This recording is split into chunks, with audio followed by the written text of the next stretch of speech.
ಇವತ್ತು ದಲಿತ ಮುಖ್ಯಮಂತ್ರಿ ಆಗಬೇಕಂತ ಒಂದು ಹೆಚ್ಚಿನ ಕೂಗು ನಮ್ಮದು ಸಮಾಜದಲ್ಲಿ. ಮತ್ತು ಇನ್ನು ಅವಕಾಶಗಳು ಇನ್ನೂ ಇದ್ದಾವೆ. ಅಷ್ಟೊಳಗೆ ನಮಗೆ ದಲಿತ ಮುಖ್ಯಮಂತ್ರಿ ಮಾಡಬೇಕು, ಅದಕ್ಕೆ ಎಚ್ ಮುನಿಯಪ್ಪರನ್ನೇ ಮಾಡಬೇಕನ್ನೋದು ನಮ್ಮ ಆಗ್ರಹ ಇದೆ, ಒತ್ತಾಯ ಇದೆ ಸರ್ಕಾರಕ್ಕೆ. ನಾನು ಎಸ್.ಎ. ಗಫಾರ್. ನಮ್ಮ ಈಗಿನ ಕರ್ನಾಟಕದ ರಾಜಕಾರಣದಲ್ಲಿ ದಲಿತ ಮುಖ್ಯಮಂತ್ರಿ ಆಗಬೇಕನ್ನೋಂಥ ಕೂಗು ಕೇಳಿ ಬರ್ತಾ ಇದೆ. ಈ ಸಂದರ್ಭದಲ್ಲಿ ನಮ್ಮ ಕೊಪ್ಪಳ ತಾಲೂಕಿನ ಬಿಸರಳ್ಳಿ ಗ್ರಾಮದ ಪ್ರಸಿದ್ಧ ಮಠವಾದಂಥ ಮರಳಸಿದ್ದೇಶ್ವರ ಮಠದ ಸ್ವಾಮಿಗಳಾದಂಥ ಶ್ರೀ ಮರಳಯ್ಯ ಸ್ವಾಮಿಯವರು ತಮ್ಮ ಒಂದು ಅಭಿಪ್ರಾಯ ಹೇಳಿ ಬಂದಿದ್ದಾರೆ. ಅದು ಯಾರನ್ನ ಮುಖ್ಯಮಂತ್ರಿ ಮಾಡಬೇಕು ಅನ್ನೋವಂಥದ್ದು ಏನು ಅವರು ಸೂಚನೆ ಮಾಡ್ತಾ ಇದ್ದಾರೆ. ಈ ಸಂದರ್ಭದಲ್ಲಿ ಅವ್ರ ಜೊತೆಗೆ ನಾವು ಮಾತಾಡ್ತಾ ಇದ್ದೀವಿ. ತಾವು ಯಾರನ್ನ ಮುಖ್ಯಮಂತ್ರಿ ಮಾಡ್ಬೇಕನ್ನೋಂಥ ತಮ್ಮ ಅಭಿಪ್ರಾಯ ಏನಿದೆ? ಗಫರವ್ರೆ, ಇವತ್ತು ನಾವು ಕಂಡಂಥ ರಾಜಕಾರಣ ಕರ್ನಾಟಕ ರಾಜ್ಯದಲ್ಲಿ ಇವತ್ತು ಮುಖ್ಯಮಂತ್ರಿ ಬದಲಾವಣೆ ಬಗೆಲೆದ್ದಿದೆ. ಹೌದು, ಕುರ್ಚಿಗಾಗಿ ನಾನಾಗಬೇಕು ನೀನಾಗಬೇಕಂತ ಇವತ್ತು ಕಚ್ಚಾಡ್ತಾ ಇದ್ದಾರೆ. ಈ ಒಂದು ಸಂದರ್ಭದಲ್ಲಿ ನಮ್ಮ ಅಭಿಪ್ರಾಯ ಏನಪ್ಪ ಅಂತಂದ್ರೆ, ಈ ದೇಶಕ್ಕೆ ಸ್ವತಂತ್ರ ಸಿಕ್ಕು ಸುಮಾರು ವರ್ಷಗಳು ಆಗಿದ್ದಾವೆ. 47ರಲ್ಲಿ ಸ್ವತಂತ್ರ ಸಿಕ್ಕಿದೆ. ಈ ಒಂದು ಸಂದರ್ಭದಲ್ಲಿ ನಾವು ಅಲ್ಲಿಂದ ಇಲ್ಲಿವರೆಗೂ ವಿಚಾರ ಮಾಡ್ಕೊತಾ ಬಂದೇ ಅದೇನಪ್ಪ ಅಂತಂದ್ರೆ, ಇವತ್ತು ಲಿಂಗಾಯತ ಸಮಾಜದಲ್ಲಿರ್ಬೋದು, ಇವತ್ತು ಒಕ್ಕಲಿಗ ಸಮುದಾಯದಲ್ಲಿರ್ಬೋದು, ಇವತ್ತು ಪ್ರತಿಯೊಂದು ಸಮುದಾಯದಲ್ಲಿನೂ ಮುಖ್ಯಮಂತ್ರಿಗಳು ಆಗಿದ್ದಾರೆ. ಮುಖ್ಯಮಂತ್ರಿಗಳ ನಮ್ದು ಏನಪ್ಪ ಅಂತಂದ್ರೆ, ಇತಿಹಾಸದಲ್ಲೇ ನಾವು ಕಂಡಿಲ್ಲ.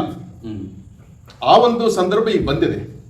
ಅದಕ್ಕೆ ನಾವೇನಪ್ಪ ಅಂದ್ರೆ, ದಲಿತ ಮುಖ್ಯಮಂತ್ರಿ ಆದ್ನಪ್ಪ ಅಂದ್ರೆ ಒಂದು ಸಮಾಜಕ್ಕೆ ಒಂದು ಸೂಕ್ತವಾದ ನ್ಯಾಯ ಕೊಟ್ಟಂಗೆ. ಎಲ್ಲರೂ ಮುಖ್ಯಮಂತ್ರಿಗಳು ಎಲ್ಲ ಸಮಾಜದಲ್ಲಿ ಆಗಿದ್ದಾರೆ. ನಾವು ದಲಿತ ಸಮುದಾಯದಲ್ಲಿ ಮುಖ್ಯಮಂತ್ರಿ ಆಗ್ಬೇಕು ಅನ್ನೋದು ನಮ್ಮದೊಂದು ಅಪೇಕ್ಷೆ. ಎಲ್ಲರಿಗೂ ಅವಕಾಶ ಇದೆ. ಭಾರತ ದೇಶದಲ್ಲಿ ಸ್ವತಂತ್ರ ಸಿಕ್ಕ ಮೇಲೆ ಎಲ್ಲರಿಗೂ ಅವಕಾಶ ಇದೆ. ಎಲ್ಲರೂ ಮುಖ್ಯಮಂತ್ರಿ ಆಗ್ಬೇಕು ಅನ್ನೋದು ನಮ್ಮ ಅಭಿಪ್ರಾಯ ಇದೆ. ಅದರೊಳಗೆ ದಲಿತ ಮುಖ್ಯಮಂತ್ರಿ ಆದ್ರ ಒಂದು ನಮಗೂ ಒಂದು ಖುಷಿ ಸಮಾಜಕ್ಕೆ. ಮತ್ತಿನ್ನೇನಪ್ಪ ಅಂತಂದ್ರೆ, ಇಲ್ಲಿವರೆಗೂ ದಲಿತ ಸಮುದಾಯಕ್ಕೆ ಅವಕಾಶ ಸಿಕ್ಕಿಲ್ಲ. ಈಗ ಅವಕಾಶ ಬಂದಿದೆ. ಈಗ ನಾವೇನಪ್ಪ ಅಂದ್ರೆ, ಒಂದು ನುರಿತ ವ್ಯಕ್ತಿ ಯಾರಪ್ಪ ಅಂತ ಅಂದ್ರೆ ದಲಿತ ಸಮುದಾಯದಲ್ಲಿ ಸಿದ್ದರಾಮಯ್ಯನವರು ಒಂದ್ ವೇಳೆ ಮುಖ್ಯಮಂತ್ರಿ ಸ್ಥಾನದಿಂದ ನಾವು ನಿವೃತ್ತಿ ಆಗ್ತೀವಿ, ಬಿಟ್ಟು ಕೊಡ್ತೀವಿ ಅಂದರೆ, ಅವರ ಬದಲಾವಣೆ ಆಗ್ತೀವಿ ಅಂತಂದ್ರೆ, ನಮ್ದು ಆಗ್ರಹ ಏನಪ್ಪಾ ಅಂತಂದ್ರೆ, ದಲಿತ ಮುಖ್ಯಮಂತ್ರಿ ಆಗ್ಬೇಕು. ಅದು ದಲಿತ ಮುಖ್ಯಮಂತ್ರಿ ಆಗ್ಬೇಕು ಅಂದ್ರೆ ಒಬ್ಬ ನುರಿತ ವ್ಯಕ್ತಿ ಇರಬೇಕು. ಆತನು ರಾಜ್ಯ ರಾಜಕಾರಣದಲ್ಲಿ ಪರಿಣಿತನಾಗಿರ್ಬೇಕು, ರಾಜಕಾರಣದಲ್ಲಿ ಪಳಗಿರಬೇಕು. ನಮಗ್ ಕಂಡಂತ ವ್ಯಕ್ತಿ ಅಂತಂದ್ರೆ, ಈಗ 7 ಬಾರಿ ಸಂಸದರಾಗಿ ಕೇಂದ್ರ ಮಿನಿಸ್ಟರ್ ಆಗಿ ಕೆಲಸ ಮಾಡ್ತಕ್ಕಂಥವ್ರು ನಾವು ಕಾಣ್ತಾ ಇದ್ದೀವಿ. ಅದ್ರೊಳಗೆ ಯಾರಪ್ಪ ಅಂತಂದ್ರೆ, ಖರ್ಗೆ ಅವರು ಬಂದ್ರು ಏನು ಅಭಿಪ್ರಾಯ ಇಲ್ಲ, ಅವ್ರದ್ದು ಆಗ್ಬಹುದು, ಏನ್ ತೊಂದ್ರೆ ಇಲ್ಲ. ಖರ್ಗೆ ಅವರು ಬಂದ್ರೆ ಅರ್ಹತೆ ಆದ್ರೆ ಅವ್ರು ಕೂಡ ಆಗ್ಬಹುದು. ಅವ್ರನ್ನ ಬಿಟ್ರೆ ಏನಪ್ಪಾ ಅಂದ್ರೆ, ನೆಕ್ಸ್ಟ್ ಈಗ 2ನೇ ವ್ಯಕ್ತಿ ಯಾರಪ್ಪ ಅಂದ್ರೆ ಕೆ.ಎಚ್. ಮುನಿಯಪ್ಪ ಅವರು ಲೀಡ್ ಅಲ್ಲಿ ಇದ್ದಾರೆ ಕರ್ನಾಟಕದಲ್ಲಿ, ಆಹಾರ ಸಚಿವರು. ಅವ್ರದ್ದು ಆದ್ರಪ್ಪ ಅಂದ್ರೆ ಅವ್ರು ಆಗ್ಬೇಕನ್ನೋದೇ ನಮ್ಮ ಆಗ್ರಹ.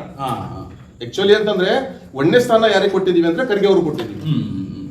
ಅದು ಯಾರು, ಸಿದ್ದರಾಮಯ್ಯನವರು ತಮ್ಮ ಒಂದು ಮುಖ್ಯಮಂತ್ರಿ ಸ್ಥಾನ ಬಿಟ್ಟು ಕೊಟ್ರೆ ಮಾತ್ರ, ಬಿಟ್ಟು ಕೊಟ್ರೆ ಖರ್ಗೆ ಅವರು. ಇನ್ನು ಖರ್ಗೆ ಅವರು ಬಿಟ್ಟು ಕೊಟ್ರು ಅಂತಂದ್ರೆ ಮುನಿಯಪ್ಪ ಅವರಿಗೆ ಅರ್ಹತೆ ಐತಿ. ಕೆ.ಎಚ್. ಮುನಿಯಪ್ಪ ಅವರು ಮುಖ್ಯಮಂತ್ರಿ ಆಗ್ಬೇಕಂದ್ರೆ ನಮ್ದು ಆಗ್ರಹ ಇದೆ. ಗೃಹ ಸಚಿವರಾಗಿರುವ ಜಿ. ಪರಮೇಶ್ವರ್ ಅವರು ಸಹಿತ ಅವರು ನಾನು ಮುಖ್ಯಮಂತ್ರಿ ಆಗುವಂತ ರೇಸ್ನಲ್ಲಿ ಇದ್ದೀನಿ ಅನ್ನುವಂಥದ್ದು, ಅವರು ಸಹಿತ ಅವಕಾಶ ಬಂದ್ರೆ ಯಾಕೆ ನಾನು ಆಗ್ಬಾರ್ದು ಅನ್ನುವಂಥ ಪ್ರಶ್ನೆ ಅವರು ಸಹಿತ ಕೇಳಿದ್ದಾರೆ. ಅದು ಒಂದು ಅವ್ರದ್ದೇನು ತಪ್ಪಲ್ಲ. ಯಾಕಂದ್ರೆ ಈಗ ಒಂದೇ ಪಕ್ಷರಿಗೆ ಇರೋರು ಇವರು, ಎಲ್ಲರೂ ಒಂದೇ ಪಕ್ಷದ ಇವರು. ಈಗ ಅರ್ಹತೆ ಎಲ್ಲರಿಗೂ ಐತಿ. ಖರ್ಗೆ ಅವರಿಗಿದೆ, ಮತ್ತು ಜಿ. ಪರಮೇಶ್ವರ್ ಅವರಿಗಿದೆ, ಮತ್ತು ಎಚ್. ಸಿ. ಮಾದೇವಪ್ಪ ಇದ್ದಾರೆ, ಮತ್ತು ಮುನಿಯಪ್ಪ ಅವರಿದ್ದಾರೆ. ಇಷ್ಟರೊಳಗೆ ನುರಿತ ವ್ಯಕ್ತಿ ಅಂತಂದ್ರೆ ಮುನಿಯಪ್ಪ ಅವರಿದ್ದಾರೆ, ಖರ್ಗೆ ಅವರಿದ್ದಾರೆ. ಇವರು ಇಬ್ಬರಿಗೂ ಅರ್ಹತೆ ಕೊಟ್ರ ಅದನ್ನ ಮುಖ್ಯಮಂತ್ರಿ ಹುದ್ದೆಯನ್ನ ತೂಗಿಸ್ಕೊಂಡು ಹೋಗ್ತೀವಂತ ಒಂದು ಅನುಭವಿಕರಿದ್ದಾರೆ. ಇವ್ರು ಆದ್ರೆ ಒಂದು ಸೂಕ್ತ ಅಂತ ನಮ್ಮ ಅಭಿಪ್ರಾಯ. ಈಗ ಅಕಸ್ಮಾತ್ ಈ ಮುಖ್ಯಮಂತ್ರಿ ಸಿದ್ದರಾಮಯ್ಯ ಅವರು ರಾಜೀನಾಮೆ ಕೊಡದೇ ಇದ್ರೆ ಅವರೇ ಮುಂದುವರೆದ್ರೆ ಏನು ಅಭ್ಯಂತರ ಇಲ್ಲ ಅವರಿಗೂ. ಅವ್ರ ಅಕಸ್ಮಾತ್ ರಾಜೀನಾಮೆ ಕೊಟ್ಟು ಬದಲಾವಣೆ ಅಂತ ಬಂದ್ರೆ ಇವ್ರು ಆಗಕ್ಕೆ ಅರ್ಹತೆ ಅದಾರ. ನಮ್ಗೆ ದಲಿತರಿಗೆ ಒಂದು ಅವಕಾಶ ಇದೆ, ದಲಿತರಿಗೆ ಒಂದು ಅವಕಾಶ ಕೊಟ್ಟು ನೋಡಿ. ಯಾಕಂತಂದ್ರೆ ಇವತ್ತು ಎಲ್ಲರೂ ಮಾಡಿ ಫೀಲ್ಡ್ ಮುಗಿದಿದ್ದಾರೆ. ಕಟ್ಟ ಕಡೆಯ ವ್ಯಕ್ತಿ ಅಲ್ಲ ಇವರು. ಇವ್ರಿಗೊಂದು ಅವಕಾಶ ಕೊಟ್ಟು ಅವ್ರ ಪಕ್ಷಕ್ಕೆ ಒಂದು ಒಳ್ಳೆ ಹೆಸರು ಬರ್ತಾ ಇದೆ. ಮುಂದಿನ ಚುನಾವಣೆಗೆ ಅವ್ರಿಗೆ ಅದರಿಂದ ದಲಿತ ಮುಖ್ಯಮಂತ್ರಿ ಕೊಟ್ಟರಪ್ಪ ಅಂತ ಬೆಂಬಲ ಸಿಗಬಹುದಲ್ಲ ಜನರು. ಕಾಂಗ್ರೆಸ್ ಪಕ್ಷ ಒಂದು ಒಳ್ಳೆ ಆಡಳಿತ ಪಕ್ಷ ಅಂತ ಅನ್ಕೊಂಡು ಬಂದಿದ್ದೀವಿ. ಇನ್ನುವರೆಗೂ ನಮ್ಮ ಜೊತೆಗೆ ಸ್ವಾಮಿಗಳು ತಮ್ಮ ಅಭಿಪ್ರಾಯಗಳನ್ನು ತಿಳಿಸಿದ್ದಾರೆ. ಅದಕ್ಕೆ ತಕ್ಕಂತೆ ಅವರು ಮುಂದಿನ ದಿನಗಳಲ್ಲಿ ಬದಲಾವಣೆ ಮುಖ್ಯಮಂತ್ರಿ ಆದರೆ ಮಾತ್ರ ದಲಿತ ನಾಯಕರಿಗೂ ಒಂದು ಅವಕಾಶ ಕೊಡಬೇಕು, ಅವರು ಮುಖ್ಯಮಂತ್ರಿ ಆಗಬೇಕು ಅನ್ನೋವಂಥದ್ದು ಅವ್ರು ತಿಳಿಸ್ಕೊಟ್ಟಿದ್ದಾರೆ. ಅವರಿಗೆ ಇನ್ನೂವರೆಗೆ ನಮ್ಮ ಜೊತೆಗಿದ್ದ ಸಹಕರಿಸಿದ ಅವರಿಗೆಲ್ಲ ಸಂದರ್ಶನ ಕೊಟ್ಟಂತ ಅವರಿಗೆ ಧನ್ಯವಾದಗಳು ಹೇಳ್ತಾರೆ.